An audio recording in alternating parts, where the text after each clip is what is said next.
بسم اللہ الرحمن الرحیم۔ یہ بہت ہی پیاری پوسٹ شیئر کی ہے ہمارے بھائی نے۔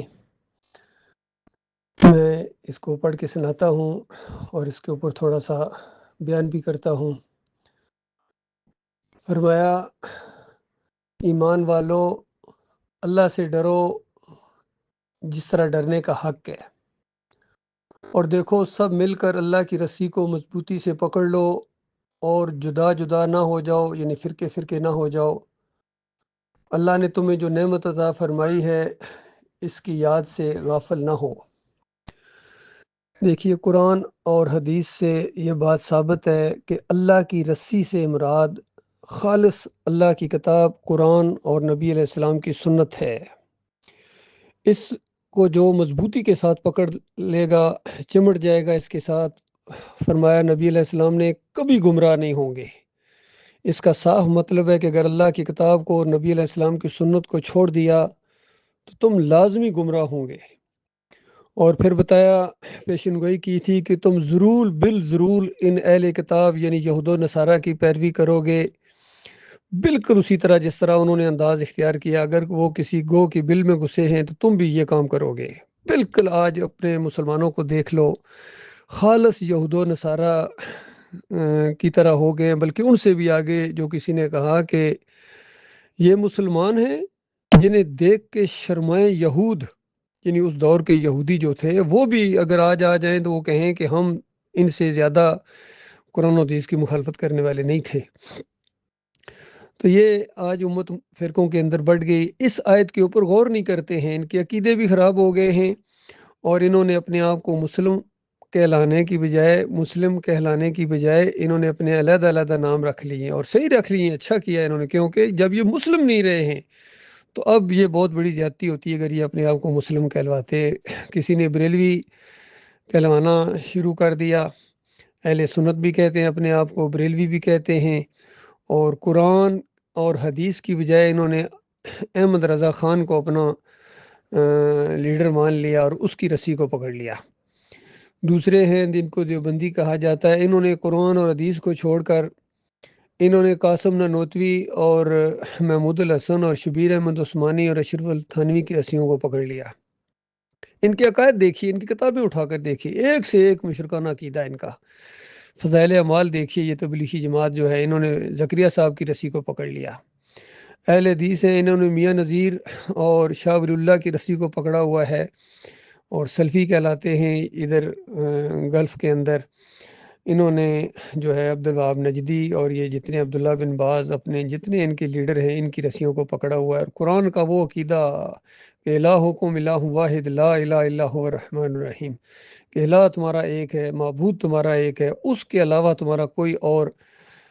معبود نہیں ہے، وہ اللہ ہے، الرحمن ہے، الرحیم ہے۔ تو آج امت مسلمہ کی جو درگت بنی ہوئی ہے، یہ اسی شرک کی وجہ سے ہے۔ اور ظلم دیکھیے اور حیرت دیکھیے کہ اس دور کے اندر جو توحید کی دعوت اٹھی تھی ڈاکٹر مسعود الدین عثمانی رحمۃ اللہ علیہ کے ذریعے، اس پورے اندھیرے کے اندر صرف ایک ہی شمع روشن نظر آتی ہے، کوئی عالم دین جو میدان میں آیا ہے، توحید کا پرچم اس نے بلند کیا اور شرک کا رد کیا، اور سارے طاغوتوں کو ایک کٹہرے میں کھڑا کر دیا اور ان کو کافر و مشرک ثابت کر دیا۔ بہرحال بعد والوں نے اس اللہ کی رسی کو چھوڑ کر انہوں نے محمد حنیف کی رسی کو پکڑ لیا، جو امیر بنائے گئے تھے، جن کی سپرد امانت کی گئی تھی، ایمان خالص کی، انہوں نے اس کے اندر خیانت کی اور سجدہ تعظیمی کا شرک زبردستی کو سیر دیا جماعت کے اندر، پھر نظم کے ڈنڈے سے اس کو منوایا۔ سارے یہ منور سلطان ہو، خلیل الرحمن ہو،